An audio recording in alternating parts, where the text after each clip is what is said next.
Well, I was expecting Nicolette, but I've got, okay, let me try and say it. Aisha. Not quite, but you're in the ballpark Asha? range. No, but I appreciate the effort. It's Aixa. I was way off. Aisha. It's spelled Aixa. Now, I did ask your publicist, and she said she sent me a link to a YouTube video. Oh, funny.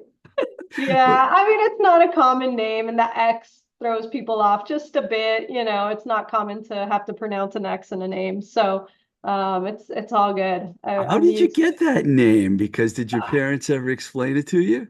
My dad just picked it off of a list at the hospital. It literally came about that way because I was actually born in Argentina in the 80s, and there was a dictatorship going on, and they were gonna name me a name that had an English background, but there were some issues with Argentina and England at the time, and there were certain English names that were prohibited. So they said, well, you can't What? name her that because it was I think it was supposed to be Lillian and like a Spanish version of it, but it couldn't have an English background. So they're like, look at this list. So he went through the A's and then was like, oh, I love that. I'd never heard it before, obviously.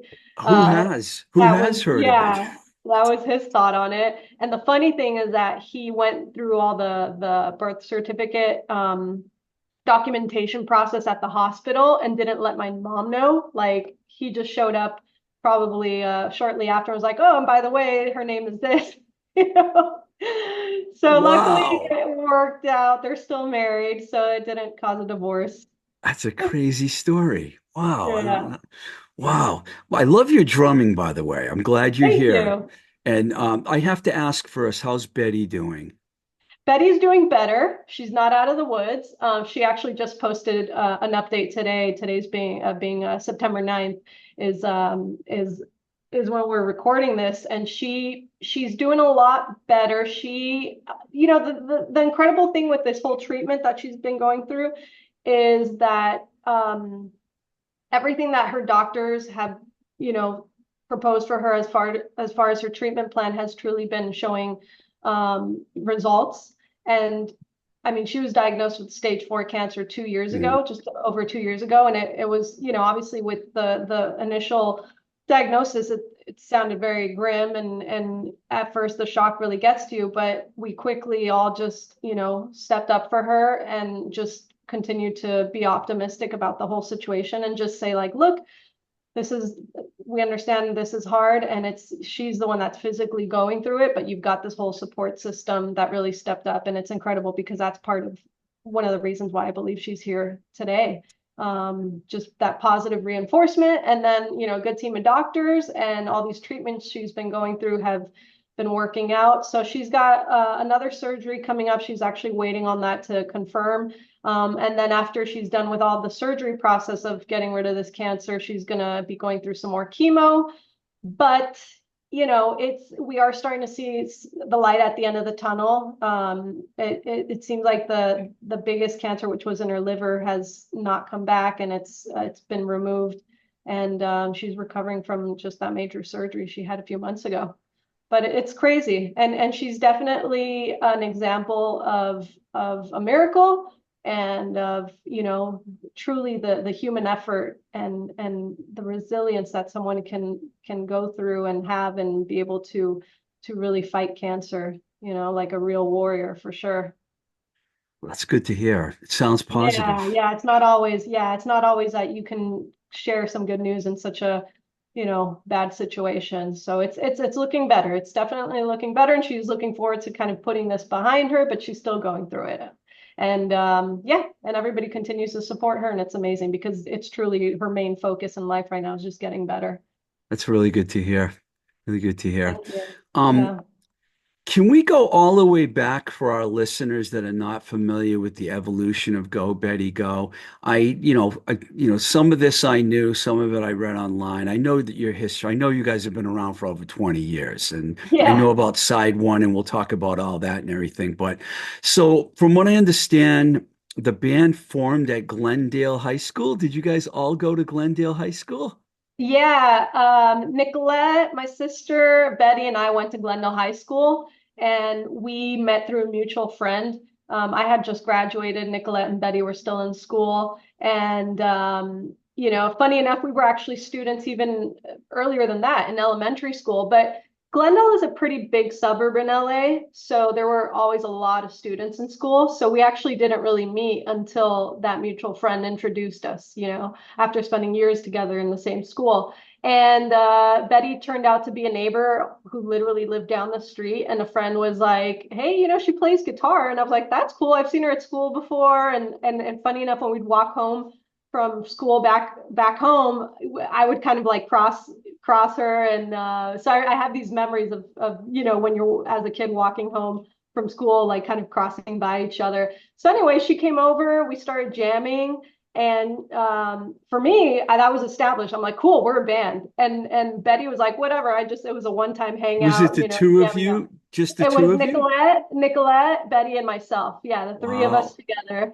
And we just started jamming. And I was like, cool, I'm gonna call a booking agent that a friend of a friend know, not a booking agent, a promoter to just book a show, right? So and then I called Betty. I'm like, hey, we've got a show. And she's like, what do you mean? I'm like, yeah, we're a band. She'll always, if it came from her, she'll always tell you that she didn't think we were starting a band. She just thought we were just jamming for fun. And but one of our first songs that we wrote together has her starting the guitar, which is a song called "Go Away," which is it's on our first EP. And at the time we had it on a demo, and we would sell it at our shows early in the day. But that song was the first song we ever collaborated together and wrote and put out. And she would never really start the song when she was supposed to because she's the one that initiates it. So we'd always be like saying, Betty, go, come on, Betty, go, go, go, start, go, Betty, go, Betty, go. And without even thinking about it, we're like, cool, that's the band name. And it just stuck. And we never even had a conversation about like really, hey, we're going to start a band, or we never had a conversation about what's the band name. Things just kind of organically just happened and we just went with it. And yeah, here we are 20 plus years later, because this was like early 2000 when all this happened. I was going to say, and by the way, we got a gig tomorrow. But Yeah, pretty much. um, I have to tell you, I have to mention this because, I lived in LA and worked for labels in the 80s and then all the way till the almost the end of the 90s when A&M was the last label. Oh, wow. But I remember when I worked for Enigma Records, I used to go to Glendale because Licorice Pizza's main office was in Glendale. Do you remember Licorice Oh, okay. Pizza? No, I'm not familiar with that pizzeria. Oh no, Pizzeria no, or no, Licorice Pizza. It was a chain of record stores. That oh wa- my God. See, no, I'm not familiar at all. I didn't even that know it was a chain of record stores. it's funny because when I was in LA a couple of years ago, and I'm going to be there in October, and I'll probably go again. There's a Licorice Pizza store now on Ventura Boulevard. When Oh, a movie came out called Licorice Pizza, oh, that's right. and it was because Wes Anderson was it? I can't remember who did the film, but whatever. I should Yeah. know that. He named it after that chain of there were like 30 or 40 stores around LA, and their main headquarters was in Glendale. Route And 2, and right? was it an actual store in Glendale or just like their Their offices? office was there and they had Okay. stores all over LA. Okay, okay. No, I did not know that. I mean, when growing up in Glendale, like our music store was a place called Music Exchange on Brand Boulevard. And it was a small little CD store, it sold records and cassettes and all that. And that was actually next door to Tower Records. So that's kind of my memory of music stores in Glendale. Well, I'm talking about the 80s now, so you probably weren't Yeah, even born yet, I right? was a small child. But back then, Licorice Pizza and the Warehouse were the two big chains around LA. And of course, there was Right. Tower and lots of great, Rhino, Moby Disc. There were tons of store. Now Yeah. record stores are coming back, which is really Yeah. good. Yeah, yeah. And I mean, you see it like with bands themselves. We sell more vinyl than most of our Yeah, merchandise. People are really yeah, into it. So we're stoked about that for sure. me too.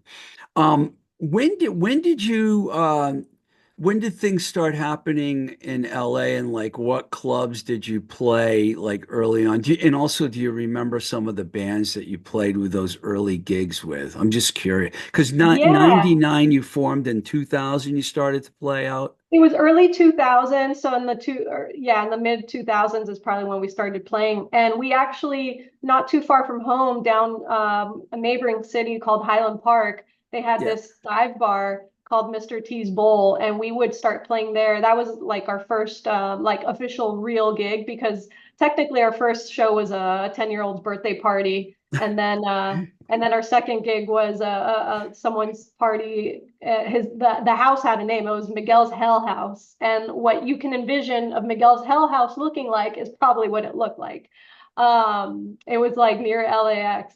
But then our first official show where we actually played to an audience, at a actual venue was at Mr. T's Bowl, where we started playing Tuesday night residencies, and that's where we met the Dolly Rots, for example. They had just Oh, come out to Florida, and they were playing Mr. T's Bowl too. So we were all doing shows together. And we kind of grew out of that scene where we were, really adapting to it and starting to play a lot more too. So then we started playing, outside of those Tuesday residencies, we were playing all over LA. Like we were playing 5, 6, sometimes all week long. And LA is so big that you could do that. You could play on one end of the yeah. city one night, and then, because people tend to just want to stay within their community and not have to hop on a freeway to go really far away. So we found that it worked out for us. These days, not only do we not have the energy to do that every day of the week, but most venues would not want you to do that. Um, Kelly but Kelly yeah, was on Kelly was on this podcast, by the way. I know Kelly. Yeah, yeah, she's a I've great friend of ours. yeah, a good band, really good band. They're still at it. I just Definitely. noticed there's a dog sleeping behind you, and Oh yeah, that's I my have a DJ. cat sleeping right there. See? Oh. You'll have to be on YouTube watching this to know why I brought that up, people. But Yeah, you'll you're see the probably behind the listening. scenes stuff. Yeah. Um, so the Dolly Rots were one of the, I knew that you guys were kind of tied in together. Were there other bands in the scene that were happening around that time that you played a lot with in LA? Yeah, well, I think this is where the introduction to Side One Dummy comes in, is because, some of the bands from their label, for example, there was a band called Maxine, who was kind of coming up at the time too, and we would do a lot of LA shows together. Another band that actually, ironically, we're going to play with again after many, many, many years is Los Abandon. They're playing our record release show. They're a band that also used to play a lot at the time in LA. And then, we did a lot of these punk shows. We would play with Left Alone. I'm trying to, it's funny because at this day and age, with your early days being 20 years ago, a lot of those bands are not around anymore. Yeah. So it's hard to even remember some of their names, but exactly, some of the ones I just mentioned I know have been around and have been able to kind of keep going after all these years as well. Now, was Joe Sib? Joe's been on the show too. Is Joe the one that found you guys and had you guys signed you guys to I almost forgot side one dummy, sorry. Yeah. Yeah, I think so what happened was I think it was going back to that band Maxine. They had just been signed on their label and they were playing a show out in Hollywood and we were on that bill. So both Joe Sib and Bill Armstrong, who were the owners of Side One Yeah, Dummy, not Bill Armstrong from Green Day, Bill Armstrong from Side One Dummy. right. They were at the show and we happened to be opening up that night, and I think they just saw something special in us, and it's funny, especially in those early days, we'd get a lot of people being like, yeah, I've got a label and I'm going to sign you, and the typical Hollywood schmoozing, and we would get a lot of that. So honestly, I couldn't really believe what they were saying. I was like, yeah, that's cool. Yeah, that's, whatever. Oh yeah, Side One Dummy. Yeah. People name drop all the time, and we just kind of got used to that, especially in those days where we weren't like officially associated to any label or any management company or any booking agency. So you'd get a lot of that. So we did have a manager at the time, and she got a call from them. And then she told us that they were interested. I'm like, oh, cool. It's those guys we met the other night. So they are legit, right? And then when I realized, oh, Side One Dummy, and these are the bands they have on their roster, we were really excited because we're like, oh, this is actually legit. And we're really, we're big fans of a lot of the bands that are on the label already. So that's how that came together. And yeah, we were super excited. I remember we celebrated the night we got signed. So Who was your it was manager, by the way, that you had at that? at that time, her name was Amy Blackman. I know She that doesn't, name. yeah, she doesn't manage anymore. I think she's like in the business industry now and just, I don't know what she does. But yeah, she was actually the only manager we ever had. That was for a few years at the beginning of our band. So you did the EP, Worst Enemy, and then a year later in 20, oh, that was a really difficult time, by the way, during from 2000 to 2010 is the lowest selling period in the music business Oh, because that's where a yeah, lot of changes started happening. It so was, you guys were lucky to actually have a label deal at that time oh because yeah. it was I think rough. you're right. We were kind of at the end of that cusp of actual like bands being signed and doing things more in a traditional way, the way we Right. used to know labels to be. And we were kind of like on yeah, the end of that. Side One Dummy would do the Warped Tour compilations. So we got a lot of exposure through that, through those summers when we were on the Warped Tour and those CDs. I know they would sell a lot of those at the time. But yeah, after those years, things started changing, and the amount of sales that you would get from CDs just wasn't a thing, and record stores started closing down. So it definitely became difficult, and a lot of bands just have to tour and sell their merchandise, and that's how they would sell their music, the physical, tangible music. So you started touring right around that time, and how much Yeah. touring did you do? We were, and in those early days, we would go out, for weeks at a time, come home for a little bit, go back. We did a lot of tours at that time with other Side One Dummy bands. Like we did tours with Flogging Molly, with MXPX. We would do the Warp tours in the summer. I remember we did a few tours with Voodoo Glow Skulls. The F Ups were kind of an up and coming band at the time. So yeah. Oh, Big D and the Kids Table. Those are the ones that I remember like doing a lot of tours with, and we had a lot of fun. And we did the entire country and Canada several times. And So I'm trying to think if it was at the Abbey Lounge. Did you play the Abbey Lounge in Somerville when you played Boston? we played, yeah, we played in Somerville. I don't Yeah, remember the venue name, but I do remember that's in Massachusetts, right? yeah, it was the Abbey Yeah, Lounge. I remember that. That was around probably somewhere in that period, probably around yeah. No, 2005. that's exactly. That's when we were like at our highest rate of touring. These days it's been a lot slower. Like we'll do regional stuff. But yeah, we used to do the full on 6 weeks, back and forth. You're a really good person to talk to. You know you've got the timeline and you remember everything.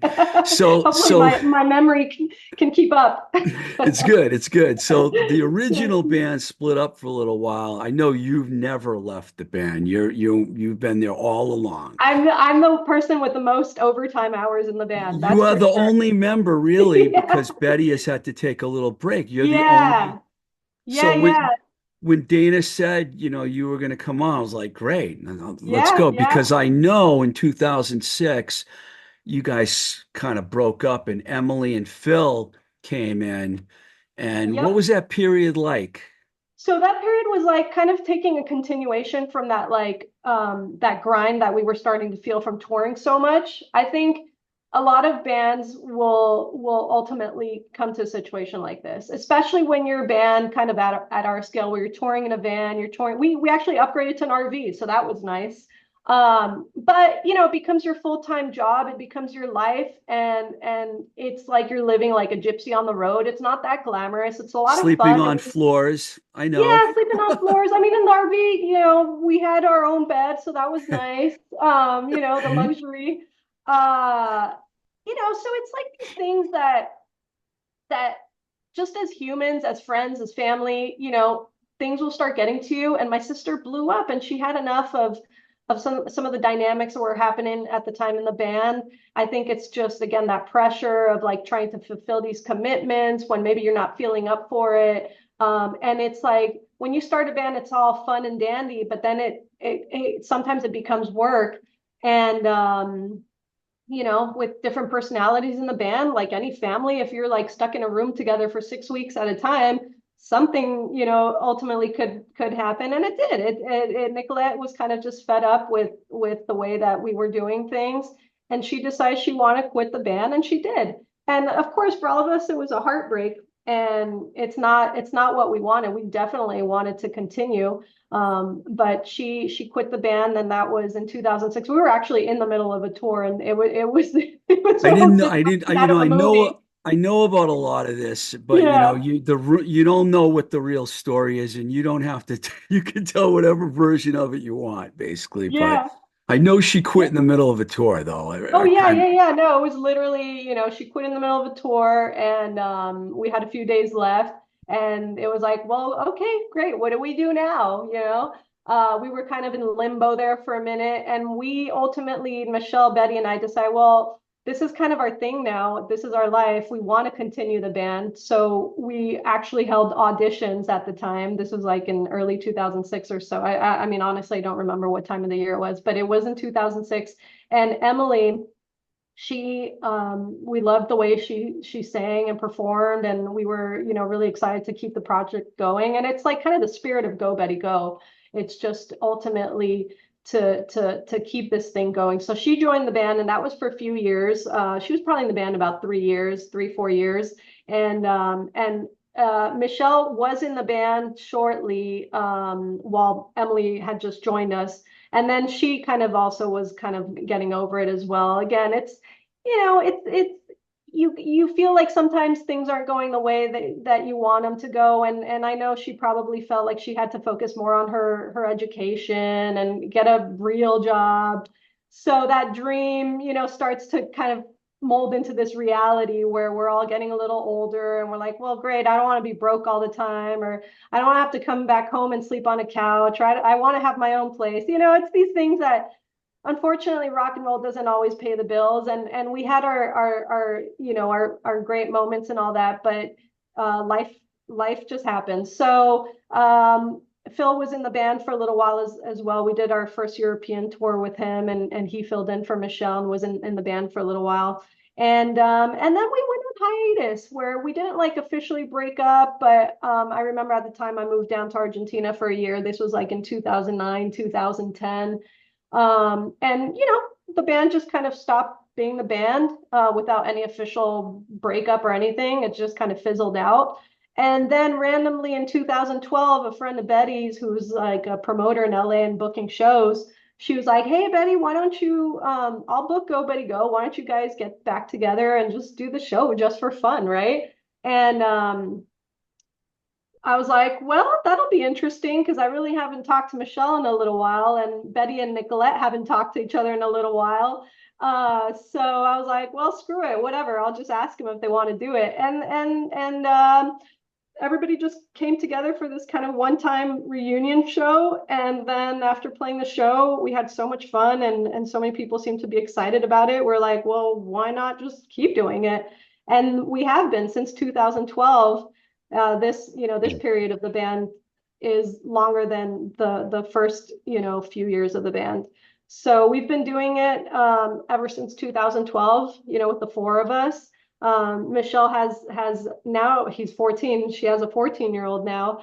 So there's been some tours where she can't make it, especially when her son was a lot younger. She couldn't really be taken off with having a baby and all that. But now she's been able to. He's a big enough boy where he either comes to the shows or he manages to stay home with family. But yeah, and in between then we released a new EP.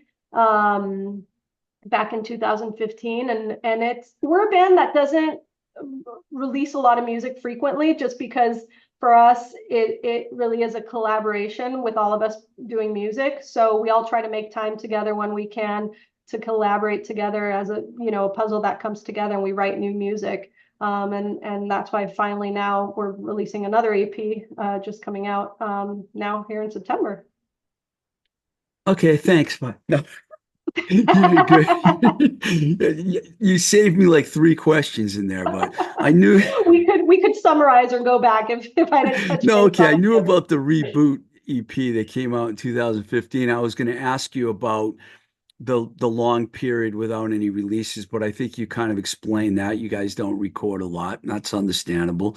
Yeah. We can just jump ahead here because you have a new EP, Black and Blue, Wiretap. So how did you get the Wiretap deal? Because that's a good label. Yeah, yeah. Wiretap is a label that was started by a gentleman named Rob, and he just does it out of genuinely being a music fan and just the love of being able to spotlight bands and be able to um, put them out and release music, especially how we discussed earlier. It's like the industry has changed so much over the last 20 years that maybe a lot of these bands would just have no opportunity to really be able to be put out on a label. So Wiretap is very much DIY as well. It's a very small record label. And we just kind of we had this relationship with them over the years from just the punk rock community.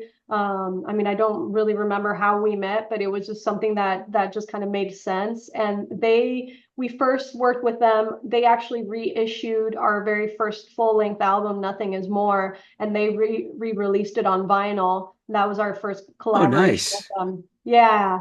And that was great because that was something that had never originally been released on vinyl, obviously, when it came out in 2005. And it was a fun thing to do, and the fans really enjoyed it. In fact, I think we got to redo that one because we're completely sold out, and we never reordered any of those. That's a And I good know thing. that we always get asked about when that's going to be available. So I got to talk to Wiretap about that. So we did that with them, and we started recording and kind of doing pre-production for this new EP actually back in 2020, early 2020. And Ooh, there were some disruptions in everybody's yeah, lives that year that just kind of put everything on a hold where we weren't sure, okay, well, we got to just hold back for a little bit and see, figure out what's going on like the rest of the world. And so, kind of flash forward, just speaking on Wiretap, when we finally finished everything, we asked them if they wanted to release it. It just makes it easier for us as a band because we are a part-time band in the sense that we're not out there completely working and being on tour all the time, and it's not like our full-time gig in life. So being that we're so busy with our normal lives, quote unquote normal, right? It makes it easier to have a label to kind of like help with that extra step of like getting the vinyl manufactured and being able to help kind of promote it a little more and just do that extra step. We're still very much involved, and like we chose the songs we were going to do. We recorded on our own budget. We recorded with the people we wanted to record. That was all us. It's more like they come in and just kind of help us do that like push to the finish line to get the product out there and help get a little more exposure. Davey Warsup. Did I say his name right? Yeah, yeah, Davey Yeah. Warsup, and he produced this. Yeah, and he And, also worked with the Used, Face to Face, and a few other people. I used to work with Face to Face. I worked at A&M, and we put out one of their records on A&M. So oh, I, nice. Yeah. um, I saw the video before your publicist had actually contacted me for Party at Sea. Oh, yeah. Have to talk to you about that video. If for people listening out there or watching whatever, you got to go on YouTube right now. You've got to check out this video. It's fantastic. Can you talk about the process that went into making that video? Because I think it's a really good video.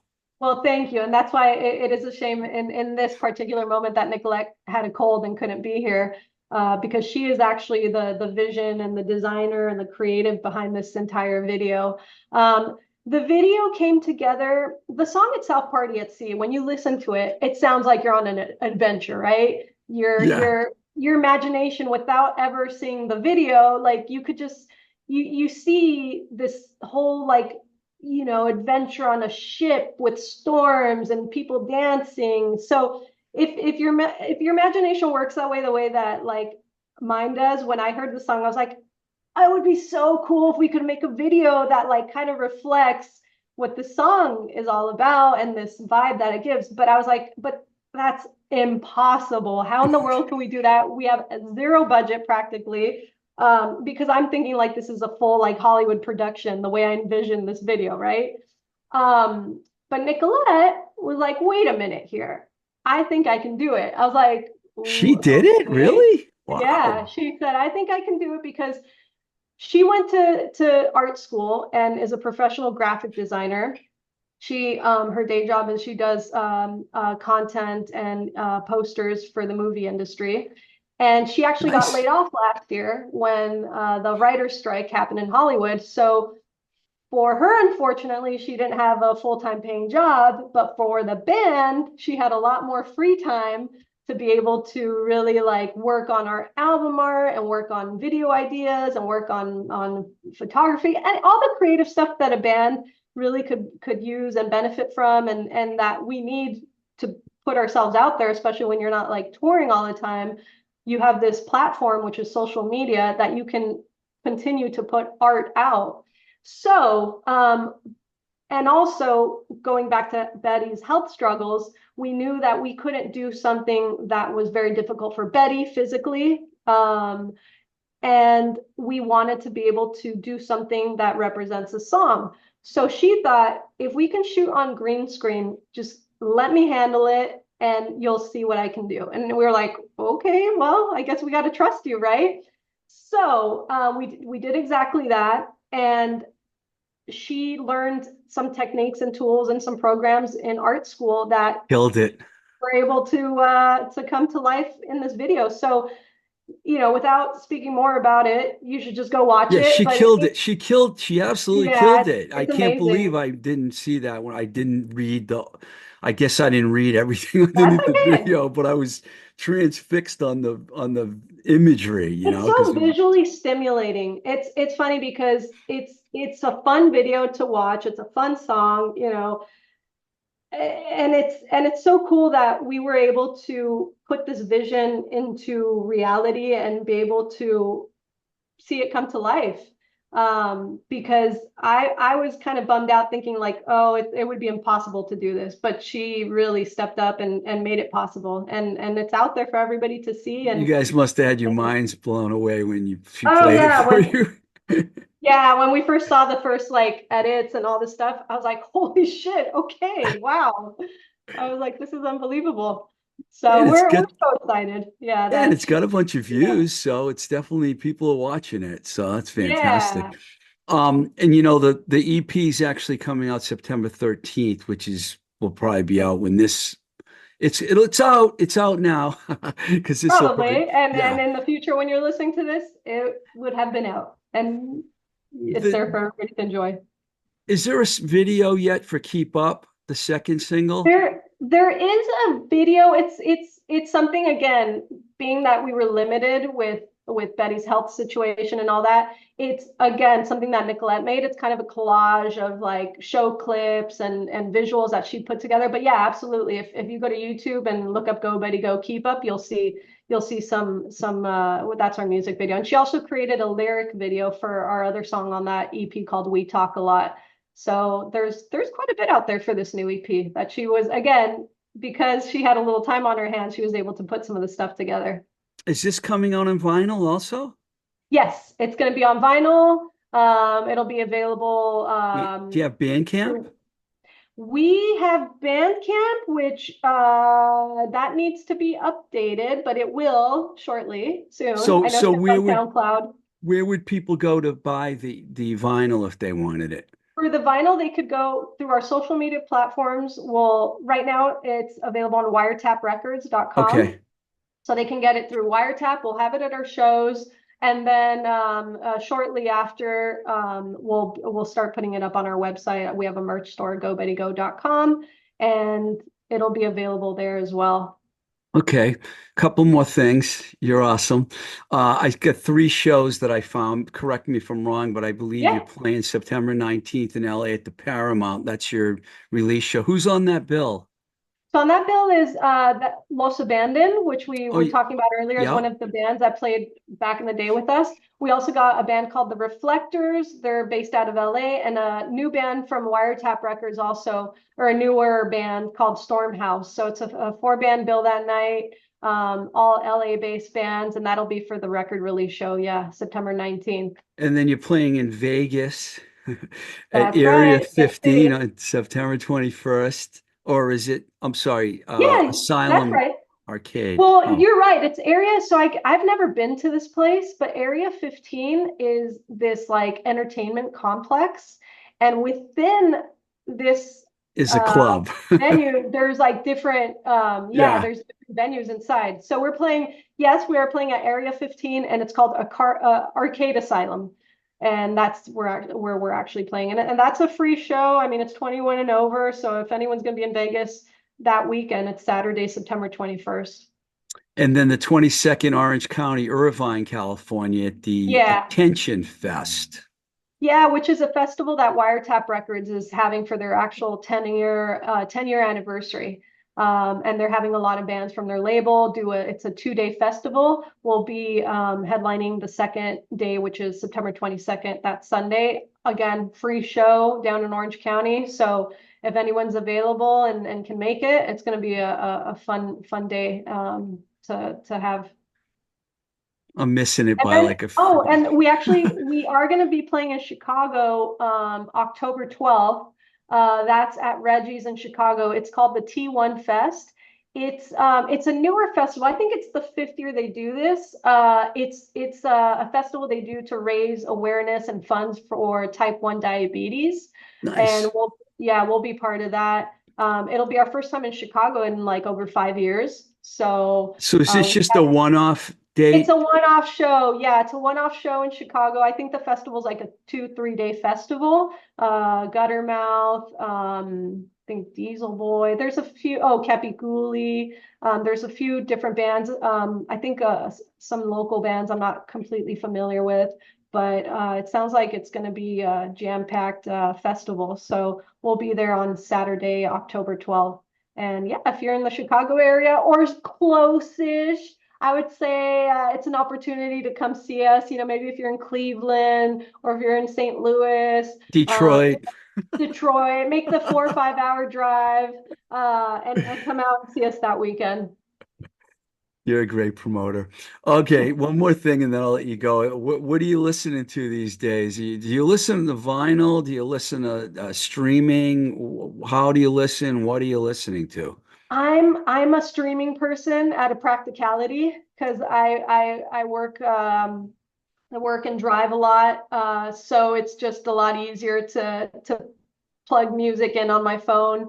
I am listening to a lot of news these days and a lot of podcasts, so not too much new music for me. And I tend to listen to a lot of older stuff. So don't ask me to name a new album right now because I don't have anything on my radar. Okay, what's your favorite podcast? Because I listen to podcasts all the time. Well, I like again because I'm trying to keep up with news and things Blowing going on. Smoke I with like Twisted Rico is your favorite podcast? No, I'm just kidding. that's one of them on my list. I've got like the Daily and Pod Uh, Save America, yeah.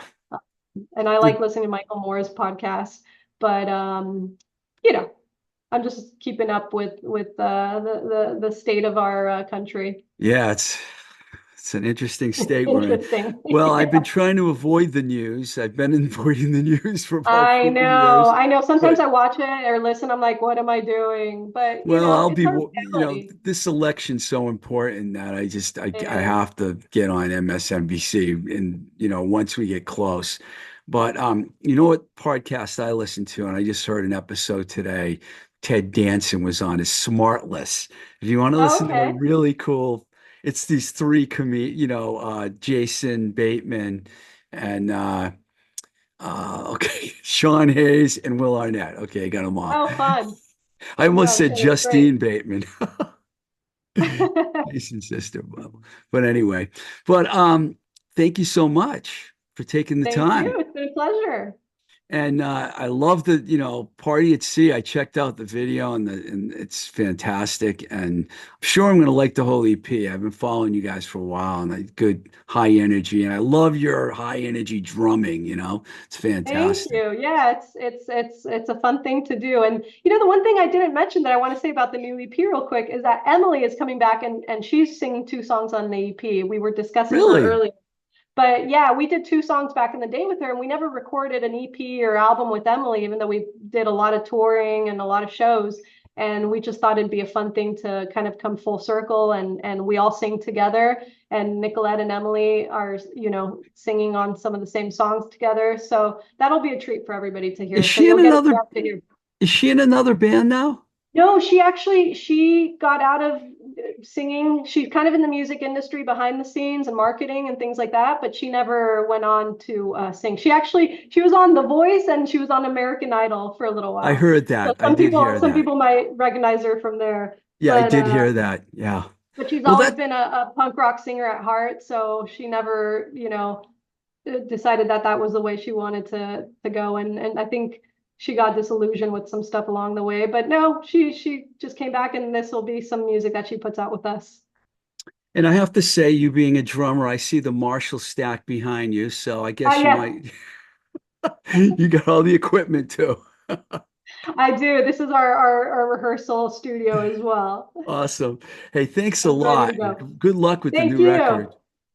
I appreciate it. All right. Well, you take care. Thanks All right. again. All right. Bye.